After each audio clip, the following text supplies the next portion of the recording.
That's a great report. Yep. That was good. Nice little update. Yes. Let's bring in Stephen Elliott. We haven't met him before, but he's taking on Rashida Tlaib, another member of the squad, who's facing the heat like AOC just did in New York. He's in Michigan. Good morning, Stephen. Good morning. How are you guys doing today?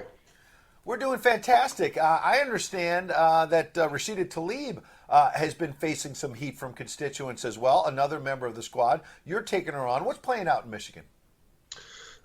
They are. The community is turning against her because, America and everybody's sick and tired of these extreme socialist policies that don't bring any substance to the constituents or Michigan or the United States.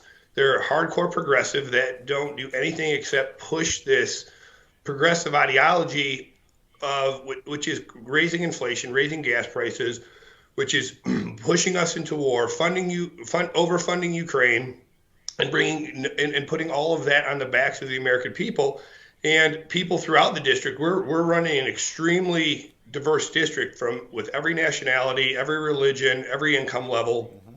So it's affecting everybody differently, but it is affecting everybody.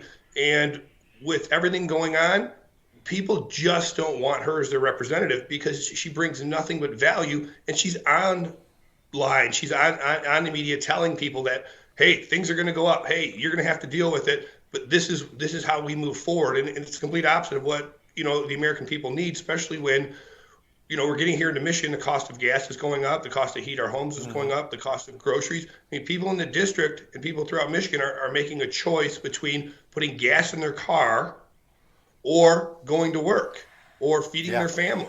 And it has to change. It has to, and it's crazy that we're here. We have a viewer that actually sent us something on Getter a few weeks ago and said that she's down to one meal a day in Joe Biden's America. The midterms are looming. We're right here. Are we going to have a red wave? Are we going to be able to take this back? And how long is it going to take before we have some recovery? What are your thoughts on that?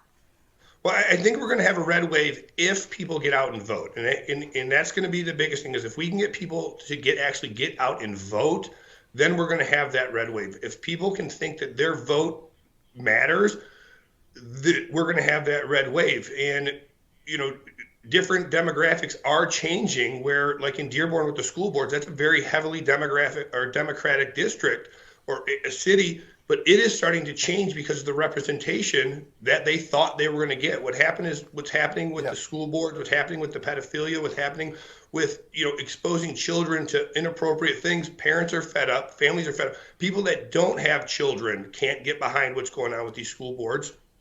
And the fact that the parents are starting to stand up and fight, that's what democracy is all about. And they're seeing that. I'm sorry. Yeah, well, pardon me. I wanted to amplify your point because there was a story in the Detroit News from a few days back. There was a meeting that you're referring to, the Dearborn board meeting, where parents were so upset at this Board of Education meeting about their kids or students being taught sexually graphic quote-unquote education and whatnot.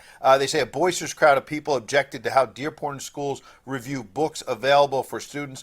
They shut down the meeting. A rising chorus of "Vote Them Out" rang out as the board got going. Do we have a quick clip of that, guys? Let's play it.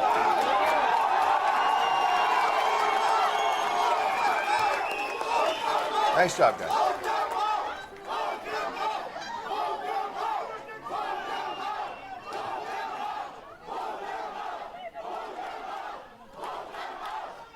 I got it. So there you go. Vote them out. So last question, Stephen. How does this apply then to Rashida Tlaib, a member of the squad?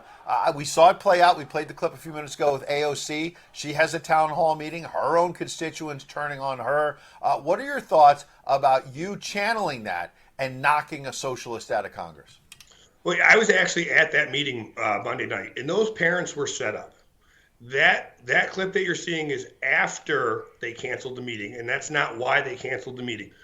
We sat in a room for an hour and 45 minutes. They shut the air conditioning off. It was hot. And when the meeting started, they said that we're at capacity. It may be a fire marshal issue. And they asked people to go into overflow rooms, and no one would leave. And they said, fine. And they did the meeting for an hour and 45 minutes. Everybody stood there.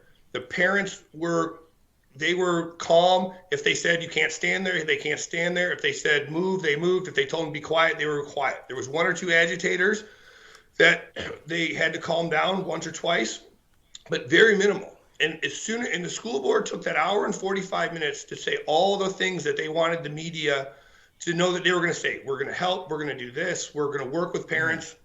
And then the minute it was time for the first parent to speak, the school board said, well, we have a fire marshal issue. We need everybody to leave. And then we'll let people come back in and talk. And that's when they were like, well, we're not leaving. We've been here for an hour and 45 minutes and it's fine. But now all of a sudden it's our turn to talk and we have to leave. They're like, yes, you have to leave and come back. And that's when they started chanting, vote them out. That's when they shut the meeting down. Then everybody went outside. It was a complete setup so that there would be no public record of what any parent had to say, but everything that you read was all the stuff, the good stuff, the school board. They didn't want to deal with the sex education part. They wanted to set it up, as you say. But in the end, I think the point is that people are fed up and they're shouting, vote them out. I mean, and look at the crowd. It is a big crowd. It's a huge crowd in that room. All right, quick last point.